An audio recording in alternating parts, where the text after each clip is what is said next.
Hey guys, Tola here on Friday, January 23rd, 2015. It's also Fitness Friday, one of my favorite days, so we're going to be bringing to you some proper gym etiquette. Little bit. Let's get started with a quick celebrity shout out to Bradley Cooper. You guys know the star of American Sniper, directed by Clint Eastwood. Hey, love that movie. Reviewed it on Monday. Go check it out. Gave it 2.5 thumbs. I think he's going to win the award. Clint Eastwood should win the award, and it should get Best Picture. Well, Bradley made a video for the Department of Defense thanking the U.S. soldiers for their service. And hey, thank you for the video, and thanks to the soldiers out there protecting the United States. And he said, we owe our freedom and our liberty to you. That's for sure. And he did it as a pure character study. Him and Clint said, hey, it'd be a great character study so the men and women of the service can relate to maybe not feel so alone. And for anyone out there who doesn't know anybody in the military, maybe you have some more compassion or understanding of what they go through and the challenges. So, hey, Bradley, way to go. On that note,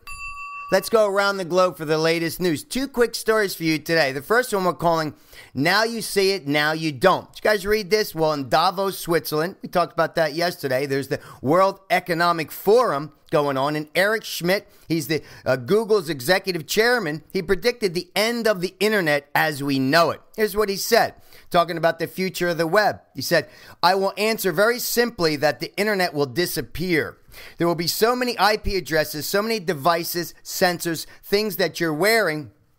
It will be a part of your presence all the time. I mean, I believe that. It's going to be, like Get Smart. You're going to be talking into your watch. He talks about a highly personalized, highly interactive, and very, very interesting world emerges. I mean, the world's becoming interesting every single day. Talk about things going viral. It definitely gives citizens a voice, gives everybody a voice, but it also takes a lot of your time, right? You can waste a lot of time on the internet. Kind of double-edged sword. And 40% of the world, there's 7 billion people in the world, 40% of internet access. What's going to happen when 100% have internet access? Who knows? But, you can kind of look at it 2 ways. That's a positive. When you walk into a room, everything's personalized. But it's also kind of a negative because it makes it easy for you. It doesn't challenge you to kind of research. Hey, back in the day, I had to go to the library and research. But hey, I wonder what your opinion is on it. Send me an email, info@richtola.com. Love to hear. We could talk about it. Hey, second story, we're calling it pay to play.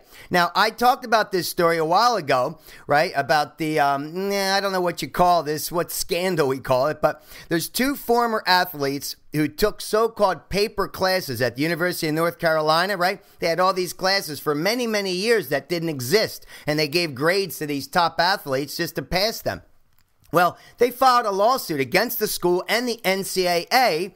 They basically want compensation for not getting educated. I mean, let me tell you what I think about that. But anyway, they're going to represent thousands of athletes, they say, across the nation who were promised an education and didn't get one, okay? This is the worst case of academic fraud in the NCAA history. Yeah, and they called it diploma mills, where they're just pumping out diplomas. And yeah, let me give you my opinion. Yes, top athletes generate millions of dollars for these schools. Yes, the schools usually make it easier for these athletes to skate by. Yeah, yes, these athletes are required to spend many hours. I mean, when I was at the University of Pennsylvania, we had doubleheader weekends. I played baseball, and we'd go away Friday night, not get back till Sunday night. Does that mean I didn't go to class and didn't study? No, I went to class and study. To me, this is kind of like saying, hey, I got a year's free worth of donuts at Dunkin' Donuts, and I'm going to blame them for me being fat. Or, hey, I got, free beer for a year from Budweiser, and I'm going to blame Budweiser because I became an alcoholic. Well, guess what? You didn't go to class.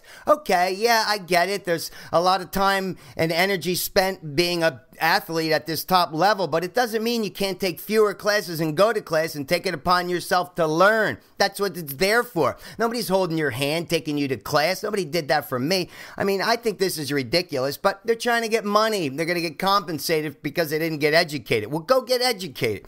That's a bunch of bullshit to me.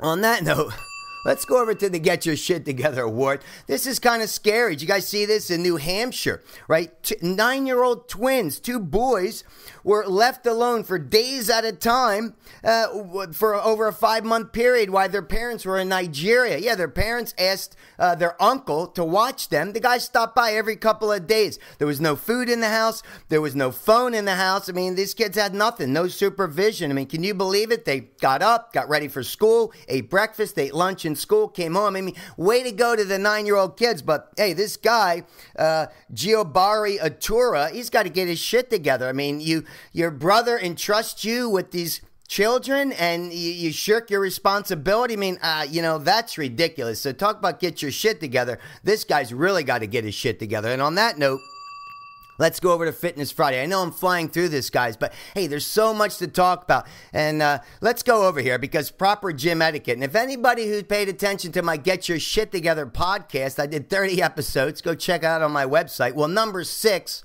is all about proper gym etiquette because, hey, you got to know what you're doing when you're in the gym because otherwise, you're going to make it worse for you and everybody else. So here's what not to do. But first, let me tell you, when it comes to the gym, you got to be respectful, right? Respectful of all the equipment and everything that's in there and respectful of other people. It starts with respect. And there's not a lot of respect going around these days. I believe that. You got to be respectful and take it upon yourself. So here we go.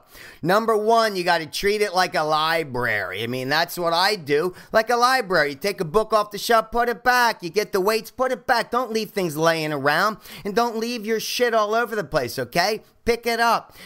Self-contained, quiet. It's a library. Treat it respectfully. And here's what you don't do, okay? No, don't sit around the equipment, right? Lounging around the equipment, wasting time because someone wants to use that. No lingering.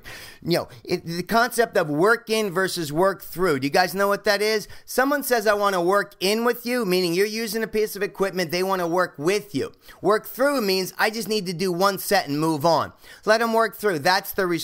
Okay, here's what else you don't do. No, don't interrupt people. If you have a question, ask politely, but ask a trainer. No one's there to help you figure it out. I mean, yeah, if it's your friend, you can ask the question, but don't interrupt. No gawking or staring at women's asses, guys. I mean, they see it when you're looking through the mirror. Come on. I mean, women see that. That's creepy. Don't be doing that. Okay, here. No hitting on women. That's obvious. You want to strike up a conversation, you'd be nice, but don't be hitting on women. They're not there for you. Then it makes it uncomfortable. They see you again. Don't do that. All right, it's a sacred place. Remember, it's a library. You're hitting on women. Well, maybe you are hitting on women in the library. All right, here we go. No sweating on the equipment. If you're a sweater, you got to wipe it down. You can't just sweat all over the place. And no smelling, by the way. If you're a person who smells, put on deodorant. Clean yourself up. Nobody wants to be near you smelling like an animal in the woods. Come on. And wipe things down, okay? You got to wipe it down. No talking on phones, all right? Don't be rude. Are you talking on the phone in the library? No. Texting and all that business? Yeah, take a quick selfie, quick text, but no talking, disturbing people. Again, I make it a moving meditation, all right? When I'm in the gym, I'm focused. It's a moving meditation. Yeah, you know people. It's a conscious nod. Hey, how you doing? Move on.